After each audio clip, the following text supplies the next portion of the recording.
I stood in my bedroom doorway, watching my son Michael and his wife Patricia whisper together in my kitchen, as if I were already dead, as if my presence no longer mattered, and they believed I couldn't hear them. But 73 years of living had taught me that the most important conversations always happen in hushed voices, and it was in that moment that I really knew that the facility they kept mentioning wasn't the lovely retirement community they'd been selling me for the past 3 months.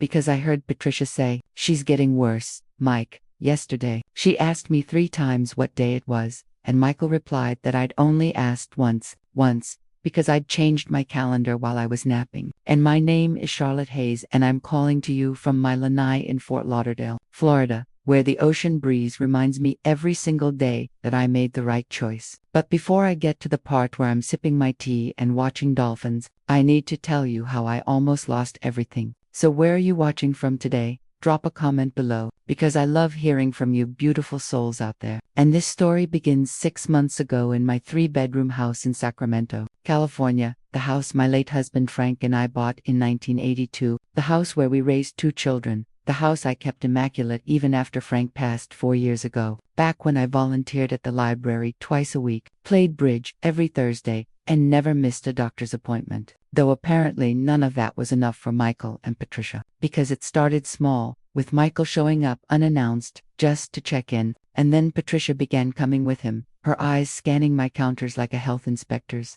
and suddenly my bills were reorganized. My medication was moved to a more convenient spot, and my mail was opened before I could get to it. And Michael would say, "We're just worried about you, Mom," with his hand on my shoulder, as if I were fragile china. Even though I wasn't fragile, I was careful, and there is a difference. And then came the big meeting, when Michael and Patricia sat me down at my own kitchen table, with serious faces and pamphlets, one of them reading Sunrise Gardens, and showing silver-haired people playing checkers and painting watercolors, looking like a movie set, too perfect and too cheerful. The kind of place that hides the truth behind the smell of freshly baked cookies. And Michael said it was a beautiful community where I'd have my own apartment, activities, and people my own age. And I told him I already had people my own age, and I had this house, which made Patricia's smile tighten, as she said, "Charlotte, we really think this is best. You're alone here. What if something happens?" Those 4 words, adult children, used to strip their parents of independence while wrapping control and concern in. I told them I'd think about it, which was my first mistake, because not saying no immediately translated in their minds to permission to start planning my move. And that night I couldn't sleep, so I sat in Frank's old recliner, the one I couldn't bring myself to get rid of, and cried, not because I was afraid of getting older, but because my own son was treating me like a problem to be solved, instead of a person to be respected. And the next morning I did something I hadn't done in months, when I opened my computer and checked my bank account, really checked it instead of glancing at the balance, because Frank had been meticulous about finances, and had taught me well before cancer took him. And what I saw made my blood run cold, with $3,000 gone, transferred to an account I didn't recognize. And as my hands shook while scrolling through the statements, I realized it had been happening for 4 months. First small amounts, $200 here, $300 there, and then larger chunks, $8,000 total, moved without my knowledge or permission. So I called the bank immediately, and spoke to a young representative named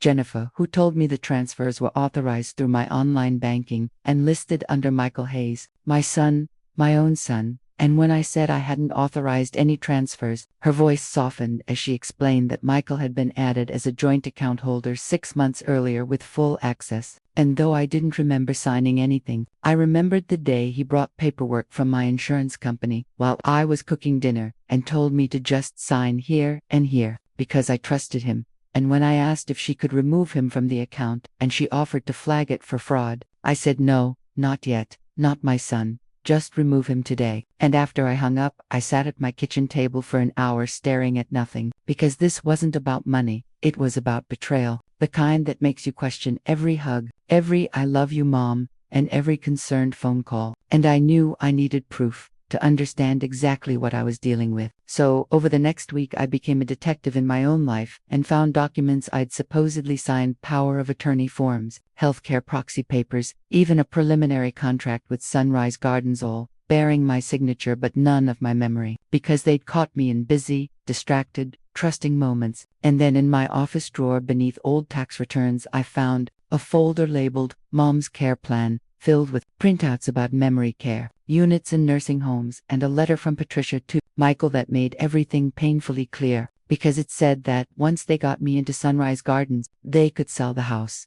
The market's good right now. Even after the facility costs, we're looking at a nice profit. And honestly, Mike, she's only going to get worse. Better to do this now while we can still say it's her choice and my choice. That was the word that echoed in my head, because they were going to take my house, my independence, my life, and call it my choice. So I photographed everything with my phone, every page, every line, my hands steadier than they'd been in days because I wasn't sad anymore. I was angry. And anger, I was learning, could be sharpened into something useful. And that night I called my friend Doris, who I'd known for 42 years, since our children were in kindergarten together, and who had fought her own battle when her daughter tried to force her into assisted living, and had fought back and won. And she didn't hesitate for a second before saying, "Charlotte, you need a lawyer. Not tomorrow, today." And when I said I couldn't afford Bernard Morrison, she told me he did elder law, and to tell him she sent me and he'd see me. And Bernard Morrison's office turned out to be in a strip mall between a nail salon and a tax preparation service, which somehow made me trust him more than if he'd been sitting in some glossy hut. And he was around 60, with kind eyes and a very unkind way of describing what was happening to me, telling me plainly, "Mrs. Hayes, what you're describing is financial exploitation of an elderly person. It's a crime. Your son could face serious charges."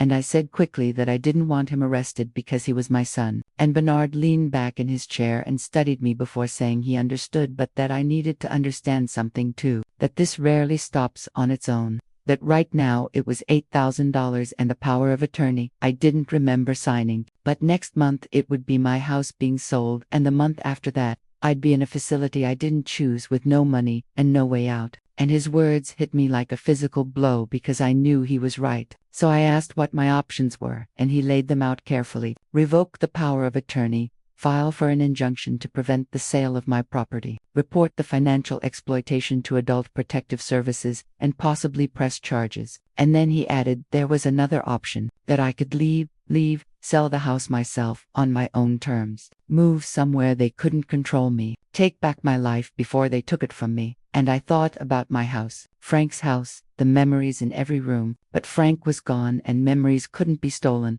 only the places that held them. And when I asked how I could even do that because they'd tried to stop me, Bernard smiled for the first time and reminded me that I was a competent adult who could sell my property, move wherever I wanted, and spend my money however I pleased as long as I did it before they could legally interfere. And I left his office with homework to get a complete medical evaluation proving I was mentally competent, get the house appraised, change all my passwords, secure my remaining accounts, and most importantly not tell Michael or Patricia anything, which turned out to be harder than I expected because Michael called twice a day and Patricia dropped by with groceries I didn't need, and they circled closer, pushing harder about Sunrise Gardens and telling me they had an opening in June, and that we should really put down a deposit to hold it. And June was only 2 months away, so I said I was still thinking about it, the lie tasting bitter, and they warned me not to think too long because good spots filled up fast. And after they left, I finally made the phone call I'd been putting off to Dr. Rachel Chen, my physician of 12 years, because I needed her to officially evaluate me and document that I was of sound mind since I was about to do something that would make Michael and Patricia absolutely certain I'd lost it. And Dr. Chen's evaluation took 2 hours of memory tests, cognitive assessments, and physical examination. And when she finished, she looked at me with concern and told me my cognitive function was completely normal, better than normal for my age actually, and asked why I needed the evaluation and whether someone had suggested I wasn't competent. So I told her everything about the money, the documents, and the facility they were planning for me, and her expression darkened as she said she saw this more often than I'd think. Adult children who convinced themselves they're helping when they're really just helping themselves. And she printed out the evaluation results, signed them, and told me I was as sharp as anyone she knew and not to let anyone tell me otherwise. And with that documentation in hand, I met with a realtor Doris recommended, Susan Park, who was in her 50s, efficient, and didn't waste time with small talk, telling me my house would sell fast in this market and that she could list it by next week if I wanted. And when I told her I needed it done quietly because my son couldn't know, She didn't even blink and said she'd handled situations like this before and would do private showings and limit the online presence. Though, once it went under contract, it would be public record and I'd have about a week before he found out, which was all I needed. Because that weekend, while Michael and Patricia thought I was at a church retreat, Susan showed the house to 7 potential buyers, and by Monday I had 3 offers and accepted the highest one, $20,000 over asking price, a cash buyer with a 30-day close, which gave me 1 month to plan my escape. And what I hadn't told Bernard or Susan or even Doris was that I had money they didn't know about. Money Frank had left me in an account at a different bank he'd set up years ago and called our adventure fund. Money we'd saved for the travel we always planned but never took because of his illness. $147,000 that I'd forgotten about after Frank died, lost in my grief and the overwhelming work of settling his estate. But when I started investigating my finances, there it was, untouched and completely unknown to Michael. My ticket to freedom, and I opened my laptop and did something I had never done before. I booked a cruise, not just any cruise but a world cruise, 117 days departing from Fort Lauderdale in 60 days, circumnavigating the globe through 35 countries and 60 ports of call. And the cost made me gasp. $78,000 for a balcony cabin, yet I still clicked confirm payment, and then I booked the one-way flight to Fort Lauderdale, and a month-long Airbnb rental, while I waited for the cruise to depart. Another $8,000, and I was hemorrhaging money and it felt absolutely glorious. And then my phone rang and it was Michael saying, "Hey, Mom, Patricia and I want to take you to dinner tomorrow. We need to talk about Sunrise Gardens. They need an answer by the end of the week." And I said, "That sounds lovely, sweetheart," while my cursor hovered over a tour description of Santorini, because tomorrow worked perfectly since tomorrow. I was going to tell them exactly what they wanted to hear, and then I was going to disappear. And the restaurant Michael chose was expensive, the kind of place he never took me to unless he wanted something. And Patricia was already there when I arrived, wearing what I recognized as a new designer dress, probably bought with my money, and they ordered wine while I ordered iced tea because I needed to be sharp. And Michael started in with his gentle voice, the one that made me feel like a child, saying they were so glad I agreed to dinner, and that they knew the transition was hard but really thought Sunrise Gardens was the right choice. And I smiled, set down my menu, looked him straight in the eye and said, "You're absolutely right," which made Patricia's fork pause halfway to her mouth and Michael blink. And I told them I'd really been thinking about it and they were both right, that the house was too much for me, and I should be somewhere with people around and activities and support. Every word true, just not in the way they thought. And when I said I wanted to move forward with Sunrise Gardens, the relief on their faces was almost comical, as Patricia reached across the table and squeezed my hand, telling me she was proud of me and that I was going to love it there. And when I asked when we could get started, Michael pulled out his phone immediately and said he'd call them tomorrow and get the paperwork going, and that they could have me moved in within 3 weeks. And I said perfect, because that gave me time to pack and sort through things and go through Frank's belongings and donate what I didn't need. And when Patricia said too quickly that they could help, I told her no, that I needed to do this myself because it was important to say goodbye to the house properly. And though they exchanged a glance, they nodded and said, "Of course, Mom, whatever you need." And we finished dinner talking about Sunrise Gardens and its activities and dining options while I played the part perfectly, interested and resigned and accepting. And when Michael paid the check with a credit card I was fairly certain held my stolen money, I didn't even flinch. And in the parking lot he hugged me tight and told me he was proud of me and that Dad would be too. And the mention of Frank, using him to justify the betrayal, almost broke me, but I held firm and thanked him for caring about me. And I drove home in the dark, gripping the wheel so hard my hands ached as the house looked different pulling into the driveway. Not like a prison I was escaping, but like a shell I was leaving behind, because the real home with Frank's laughter and the children's chaos was already gone, and this was just a building. And inside, I sat at my computer and sent 3 emails. The first to Susan the realtor telling her to proceed with the sale and confirming the close date for May 15th. The second to Bernard the lawyer, asking him to prepare the revocation of power of attorney documents for me to sign on May 10th. And the third to the cruise line, confirming my embarkation date of June 18th and that I would be there. And then I started packing, not for Sunrise Gardens, but for the rest of my life. and the next 3 weeks became a performance worthy of an Oscar, as I played the role of a confused, compliant, elderly woman preparing to move into assisted living, letting Patricia help me sort through belongings while I watched her mentally catalog what she thought would be hers, listening to Michael talk about selling the house while I sat on a signed contract that would close in 10 days, donating clothes to Goodwill that I wouldn't need for tropical climates, and selling furniture to a consignment shop while telling them I was downsizing for the apartment at Sunrise, when what I was really doing was liquidating assets and converting them into cash I could control. And the hardest part was watching them pretend to care as Patricia brought over color swatches for my new apartment and suggested a nice sage green for the walls because it was very soothing, while I smiled and nodded and thought about the azure waters of the Greek islands I'd be seeing in 4 months.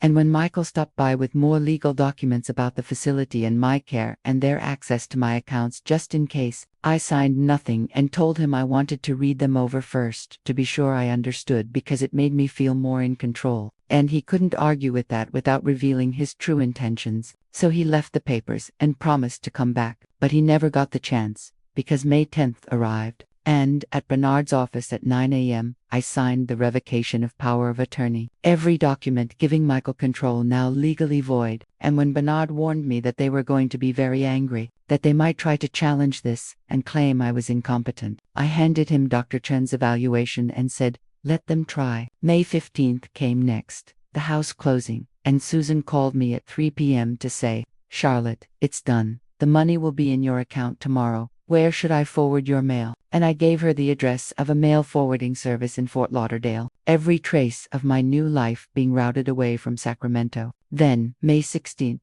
moving day, but not to Sunrise Gardens. When the moving company I'd hired arrived at 6 a.m. and packed a few belongings, I was keeping photo albums, Frank's watch, my grandmother's jewelry, some clothes into boxes labeled for a storage unit in Florida. And by noon the house was empty except for the furniture that came with the sale. And I walked through each room one last time: the kitchen where I'd taught both kids to make spaghetti, the living room where we'd opened Christmas presents for 30 years, the bedroom where Frank had died in my arms, whispering thank you to the empty walls before locking the door and leaving the key under the mat for the new owners. Already at the airport when my phone started ringing, Patricia, Michael again, text messages flooding in, asking where I was, saying the movers had just shown up at Sunrise Gardens and that I wasn't coming and to call immediately. And instead I turned off my phone, dropped it in a trash can at the gate, and boarded my flight to Fort Lauderdale with a burner phone in my purse that only Doris and Bernard had the number to. The Airbnb I'd rented there was a small efficiency apartment 3 blocks from the beach, nothing fancy but mine,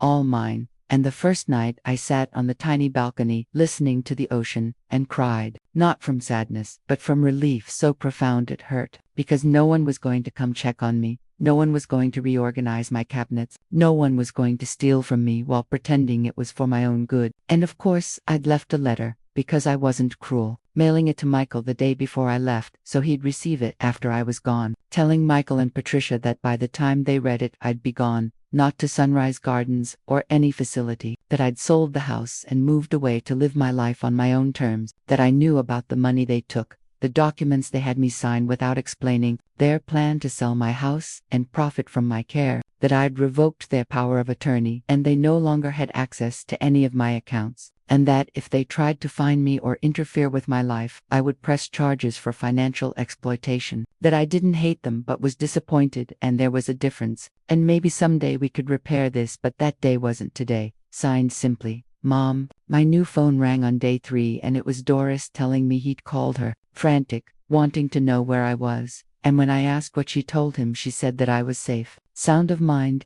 and none of his damn business, that he'd threatened to call the police and report me missing, which I'd anticipated, because I was 73 not 13, and Bernard had documentation that I was competent and had left voluntarily, and she said he wasn't taking this well, and that Patricia had called to, crying and saying they were just trying to help me, and I told Doris flatly they were trying to help themselves. Over the next month the calls and messages to Doris continued, angry, then pleading, then angry again. Michael hired a private investigator who got exactly nowhere because I'd covered my tracks. Patricia tried to access my bank accounts and got locked out, triggering fraud alerts I'd set up. They filed a missing person report, the police did a welfare check, and Bernard had prepared me for that too.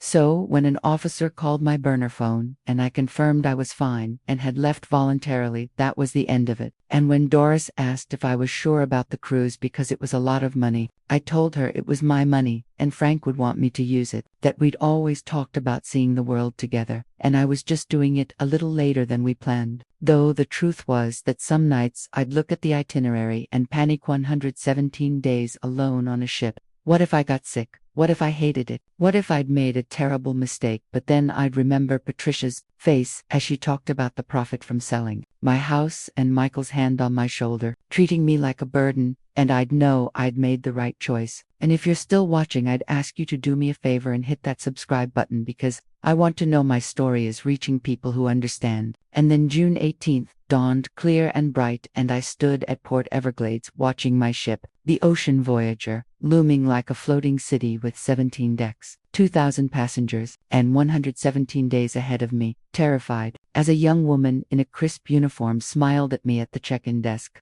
"Welcome aboard, Mrs. Hayes. Traveling solo?" "Yes, first cruise." "Oh, how exciting. You're going to have the most amazing time. Your cabin is ready, balcony on deck 7. Let me get someone to help with your luggage," she said. And my cabin was small but perfect, with a real bed, a desk, and a balcony with 2 chairs and a view of the ocean. And I unpacked slowly, hanging up the new clothes I'd bought, sundresses and comfortable shoes, nothing like the practical, boring outfits I'd worn in Sacramento. That first night at dinner, I was seated at a table for 8 solo travelers, the Mater D explained, grouped together for those who wanted company. And I introduced myself, Charlotte Hayes, to Helen Morrison from Boston, a retired teacher, Robert Chen from San Francisco, a widower of 2 years, and Marie Dubois from Montreal on her third world cruise. All of us over 65, all traveling alone, all sharing stories over wine and Chilean sea bass. As those stories emerged, Helen had left her daughter's house after being treated like a live-in babysitter. Robert's son had wanted to put him in memory care after he forgot one appointment. Marie's family had expected her to finance their lives indefinitely, and Helen said she'd sold her house and bought an RV, driven around the country for a year, her daughter not speaking to her for 6 months. And when I asked, "And now?" she smiled and said now her daughter called every week and actually listened. Funny how respect returns when they can't control you anymore. And Robert raised his glass to children who need to learn. We're people, not projects. And we drank to that. The first week at sea was an adjustment, the ship's routine with meals at set times, scheduled activities, announcements over loudspeakers, but it was a routine I'd chosen. And every morning, I sat on my balcony with coffee, watching the sunrise over the ocean, thinking, this is mine, this time, this peace, this freedom, all mine, as we crossed the Atlantic to Portugal, and I walked the streets of Lisbon with Helen, eating custard tarts without worrying about the time. And in Barcelona, Robert and I toured Gaudí es Sagrada Familia, and I cried not sad tears,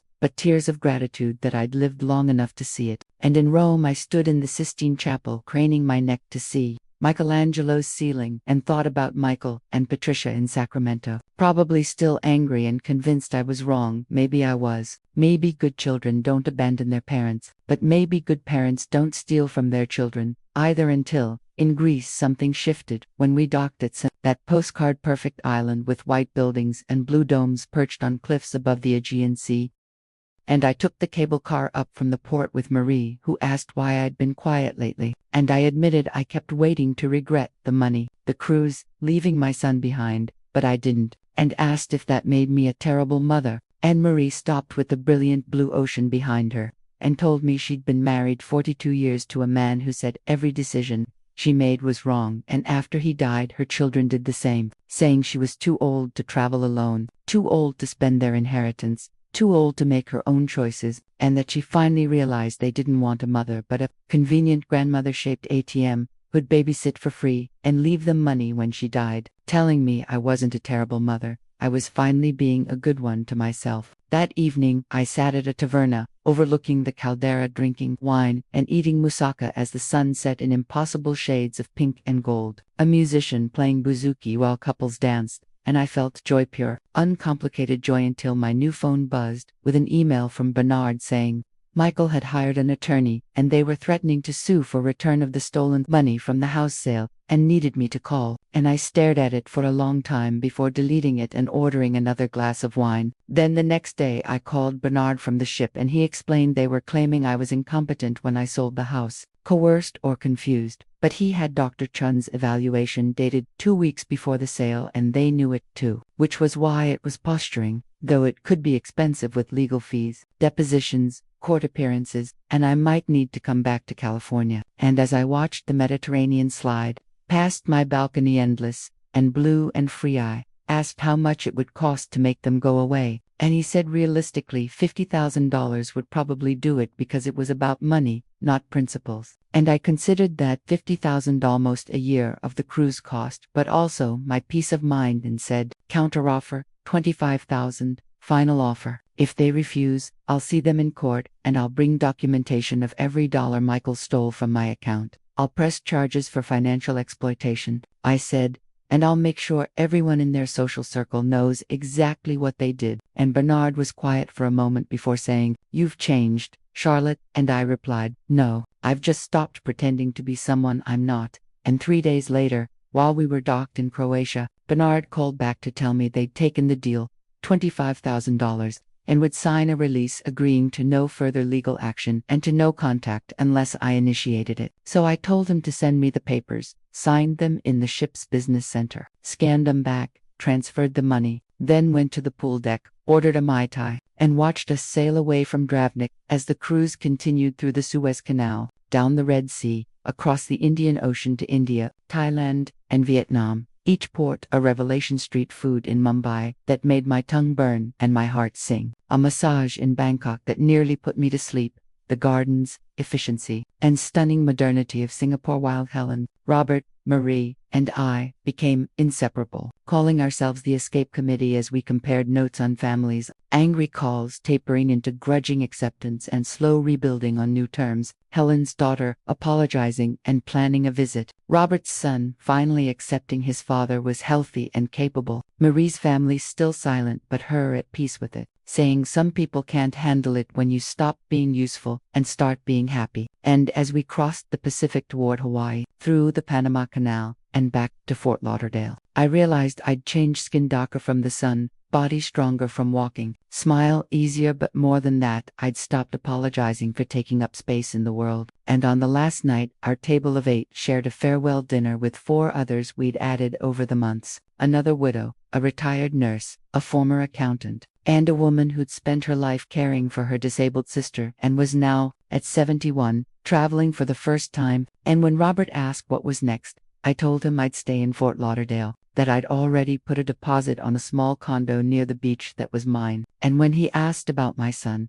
I said I'd emailed him the week before telling him where I was, that I was safe, and that I hoped we could rebuild someday on equal terms. That he hadn't responded yet and maybe never would, but that I meant it, just not by giving up everything I'd fought for. And when we disembarked on a bright October morning, I knew I'd left in June as Charlotte Hayes, frightened and angry, and returned as Charlotte Hayes, free and whole. And I furnished my ocean-overlooking condo simple, no clutter, no memories of the past, just space for the present, joined a book club, took watercolor classes, volunteered at a women's shelter. And then one Tuesday in November my doorbell rang and I opened it to find Michael standing there, older somehow and uncertain, saying hi, Mom. And when he asked if we could talk, I said yes, because 117 days at sea had taught me that holding on to anger is just another way of letting someone control you, that forgiveness doesn't mean forgetting or going back, it means choosing peace over punishment. And we sat on my lanai drinking iced tea and watching the ocean as we slowly and carefully began to rebuild, not as mother and child, but as 2 adults who'd both made mistakes. Michael apologizing truly, telling me about therapy, fear, and rationalizing stealing,